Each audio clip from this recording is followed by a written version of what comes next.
Hello, this is the Diocese of Truro General Synod Hustings recording for the House of Clergy, and this is the Hustings with Steve Morgan. Morning, Steve. Good morning. I'll give you 5 minutes to introduce yourself. Thank you very much, Simon. Well, as Simon says, hi, I'm Steve Morgan, and I thought I'd start with a quick bit about who I am and what inspires me, and then go on to why I'm standing for General Synod. I'm vicar of three churches, St Martin's and Liskeard, with St Keen and with Dobbles, and I'm married to Gemma, got various chickens. Shortly we're going to have a cat called Simon, so that's after you, Simon. And I've been ordained for nearly 20 years, and I've spent a large part of that, in fact the majority of that, in rural ministry, and some of it in small towns and some of it at sea in the Navy. My faith journey, like everybody else's, I guess, has been a bit random. I ended up in church at 16, ringing bells. I fancied the treble ringer. I didn't get the girl, unfortunately, but I did find faith. And the church, that particular church, was pretty high up the candle, and I loved it. And I then went to university and ended up in a charismatic evangelical church at the Shrine of Julian of Norwich. Charismatic Anglo-Catholic church, that one was. And then I was at a charismatic evangelical church in the evening, the same evening. So it was all over the place, really, in terms of churchmanship. But I was equally home in both of those situations, because I guess the common grounding was a faith, a real living faith, and an understanding of God that influenced and changed the lives of people who attended it. And for me, I've always been fascinated by Jesus. He was so uncompromising in his views on behaviour, justice and wealth, and yet the very people he criticised couldn't help but follow him. So there's something about that magnetism and that fundamental belief that I love. And that's my fundamental belief, really, and why I want to stand for anything in the church, is that I want to follow Jesus and make him known to as many people as possible. And I want to do what he did, help the poor, the marginalised, heal people, speak out when you need to. So that's me. Why am I standing for Synod? Well, the bottom line is I love the C of E. I love the Church of England, and I often wonder why, but I do, and I've worked for it for the majority of my life. And I believe in mission. That's one of the reasons I want to stand. I'm committed to help all churches, all Christians, have the confidence and resource to engage with mission. I've ministered in rural towns, rural settings, towns and urban settings. I've worked in mission projects before ordination, and I want this to bring this experience to help me speak into the national debate. I am passionate about the rural world. It's 2/3 or more of the Anglican Church, and it's a voice that needs hearing. Lots of voices need hearing, and there are lots of important issues. I know there's LLF, there's the parish systems, all sorts of things which are at the moment being debated about. And I want to listen. I think that's the absolute fundamental thing of all. We need to make decisions. We can't delay them forever, but we need to listen first. And I don't think there's enough listening going on in the church at the moment. In terms of churchmanship, well, at St Martin's, we have a 9:15 service with we have a full choir, and it's liturgical and it's great. And at 11 o'clock, we wave our arms around, and it's all charismatic, and it's great. And I think you can do both. We can in our church, and we get on with each other. And I don't believe in this partisanship. You have to do one or the other, because there's so much that unites us. I love football. And along with the Bible tells us to support Portsmouth, so I do. And I can remember in the 1980s, if you wore the wrong shirt in a pub, you get beaten up. It was just, you took your life in your hands. But now you can go onto the terraces and you can shout about how much the other team is rubbish and how much you love your own. And then you can go to the pub afterwards and you can have a pint with people and talk about it from the other side. And we've grown up a little bit at football, and there are kind of more children involved, more women involved, more disabled people. And you're kind of united in the love of football, divided for 90 minutes by passion, then united again. It's great. And that's what the church needs, I think, to learn to be able to do. I think it's a place where we need to be honest about everything, no matter what people are, how they've been brought up. They come as they are. And faith means exploring things really, really deeply, wherever we come from. And I want us to learn as a church to be able to agree to disagree a bit more, but then to make decisions based on that. We can't disagree to disagree forever. If I'm elected, what I'm going to do is I want to listen. I want to listen again and listen again. I want to encourage people to unite around Jesus, and then we need to make a decision. ultimately we're united by Jesus, and that's where we should start from. That's my position, really, that we start from a united place in Jesus, and then we listen, and then we make decisions. So that's me. That's why I want to stand for Synod. And now the scary question, Simon. Thank you, Steve. That was bang on 5 minutes. Well done. The first question, well, the question that came up most when we asked colleagues what they wanted to hear about relates to the church and same-sex marriage. What's your view on this? What will your approach be when considering debate in Synod? I have spent such a long time thinking about this. And I said in the opening bit that unity is really important. And I've watched our church tear itself apart over this issue. And I think we need to be able to talk openly about these difficult issues, respect each other, not fall out. And that's why the LLF process is such a good thing. And for me, the gospel's the heart of everything I do and everything I believe. I look at that, I question whether what appears to be obvious really is, and I pray about it, and then I let that guide me. And sometimes that agrees with society, sometimes it doesn't. And the gospel leads me, for often it doesn't, it leads me to campaign, to work with people that society often ignores. And I work a lot with refugees. I've been to Calais, go to Ostend and Brussels quite a lot, and I look after people in desperate need because of the gospel. You know, every fibre of my being screams out to include everybody, no matter who they are. So I find myself on this particular issue in a really, I'm a proper Anglican here, actually, because the current position of our Anglican church is that marriage is between a man and a woman, but we're going to think very, very, very hard about what this is. And above all, we're going to listen to each other, and then we're going to make a decision. And that's where I am. And if I'm elected, I'm going to listen, and I'm going to pray. And the whole LLF process is about listening to other people, listening to the other, listening to their experiences. And I really want to do that.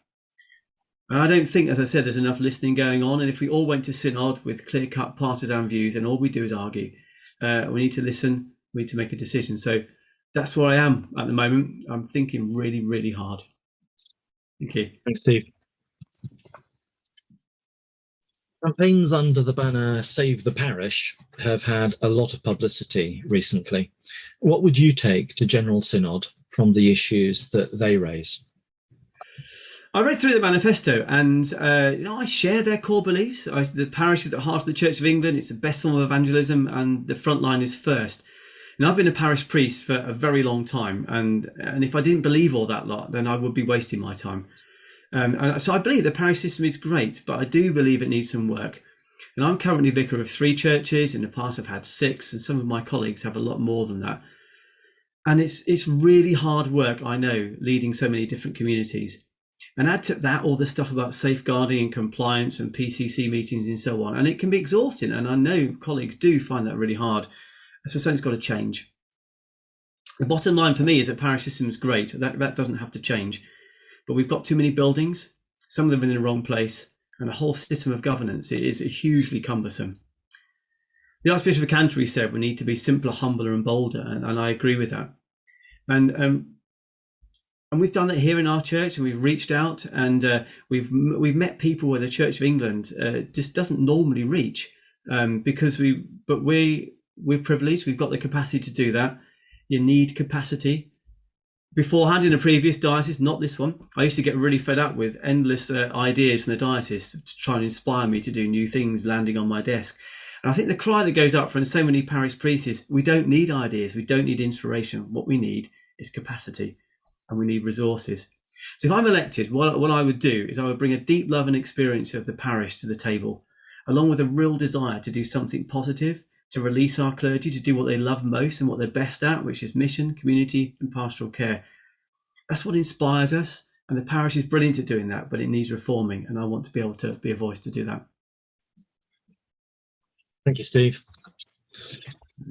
We received questions relating to the 5 guiding principles and mutual flourishing within the church.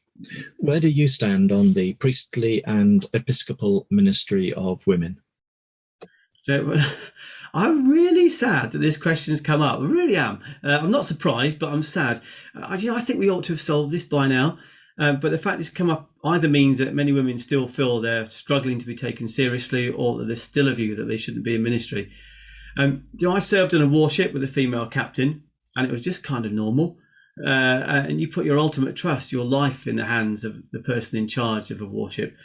And in that institution, it just wasn't an issue whether you're male or female. They got over that a long time ago. And I think in the church we need to be there, but we've still got a lot of work to do. So to answer the question absolutely head on, I do support women's ministry, ordained and Episcopal. That's just it, really. You said at the beginning you don't really need 2 minutes to answer some of these questions. I don't. That's it. But I also know that there's more to it than just that. And we've got to challenge discrimination. We've got to challenge things, and we've got to move forwards. And I do that whenever I see it. So, well, that's it, really. I think it's obvious, but. Thank you, Steve. Final question. Tell us one area where you would like to make progress in this synod. What do you think is the priority? I think the priority for the Church of England, I think the Church of England's got to find its mojo again. I think that's the bottom line. Because sometimes we're embarrassed about ourselves. Sometimes we look too much inward looking, and we have got so much to offer. We really, really have. We've got so much to offer through Jesus. We've got eternal life, salvation, community, a force for justice, a force for care. We've charity, gosh, you name it. We are one of the most incredible institutions that has ever existed. And we just don't really believe it sometimes. And we need to do that. And I want to encourage us to look upwards and outwards and not inwards.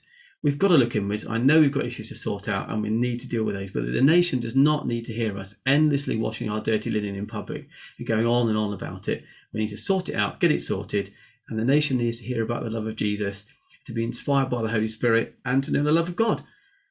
And I know that sounds all airy-fairy. I know it sounds all naive, but that's what we're in the business of, that we're in the business of truth and spirituality.